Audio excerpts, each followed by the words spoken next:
This was a verdict many had been waiting for, a verdict that coincides with intensified lobbying by Kenya seeking to have the United Nations Security Council defer the Kenyan cases for 1 year. The presiding judge in this appeal, which was lodged by the prosecutor challenging an earlier excusal decision, was Sang Hyun Song, who read out the ruling on behalf of the 5-member appeals chamber.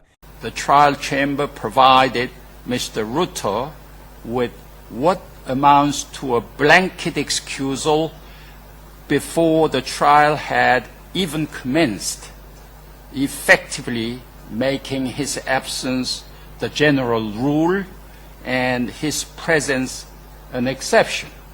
He said a trial chamber enjoys discretion under Article 63(1), which states that the accused shall be present during the trial, but such discretion is limited and must be exercised with caution.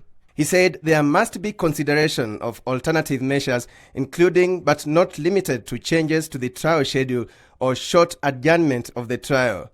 The other limitation is that any absence must be limited to that which is strictly necessary, and that the accused must have explicitly waived his or her right to be present at trial.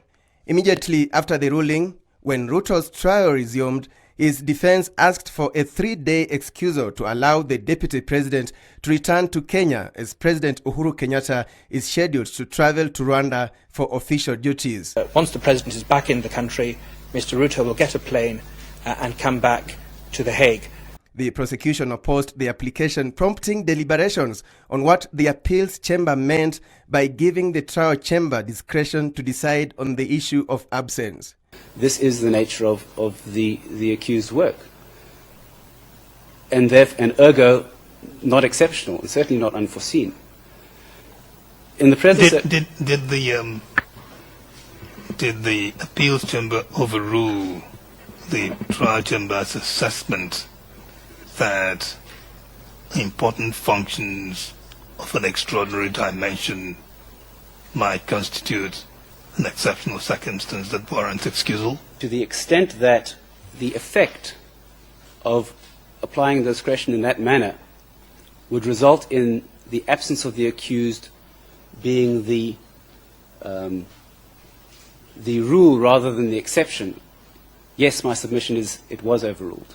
But the judges overruled the prosecution and allowed Ruto to be away for 3 days from Monday. Meanwhile, the prosecutor, Fatu Bensouda, says on the basis of that decision by the appeals chamber, she will request the trial chamber that is hearing Kenyatta's case to reconsider its decision that had excused Kenyatta from attending all the sessions, or in the alternative, she be granted permission to appeal the decision.